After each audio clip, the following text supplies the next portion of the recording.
বছর তো খুব সুন্দরভাবে শুরু হয়েছিল, নতুন নতুন প্ল্যান, নতুন নতুন ভিডিও আইডিয়া, আরও কত কিছু। কিন্তু জীবন তো আর সবসময় প্ল্যান মতন চলে না। হ্যালো, আমি তিশা।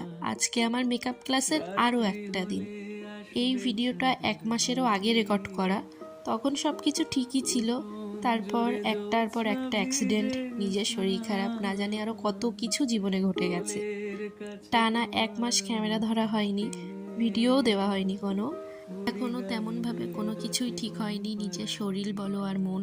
শরীর খারাপের জন্য নিজের ভয়েসটাও অনেকটা চেঞ্জ হয়ে গেছে। তোমরা যারা আমার আগের ভিডিও দেখেছো হয়তো অনেকেই বুঝতে পারবে। তো সেই দিনটা ছিল ম্যামের বার্থডে, একটা ছোট্ট করে সেলিব্রেশন করা হয়েছিল।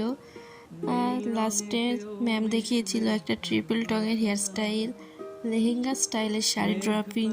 এই শাড়ি ড্রপিংটা আমি ফার্স্ট টাইম দেখছি, খুবই সুন্দর হয়েছিল। আর এই হেয়ার স্টাইলটা আমি করেছিলাম সেদিন, আমাদের হেয়ারের ক্লাস ছিল। কেমন হয়েছে সবাই জানিও। তারপর ক্লাস শেষে গুটি গুটি পায়ে বাড়ি ফেরার পালা। আর এরকম আরও অনেক ভিডিও জমে আছে, পরপর সব কিছু তোমাদের সঙ্গে শেয়ার করব। আজকে তাহলে এই পর্যন্ত। আরও অনেক ভিডিও জমে আছে, পরপর সব কিছু আসতে চলেছে। এই তো শেষ, দেখা হচ্ছে নেক্সট ভিডিওতে। টাটা।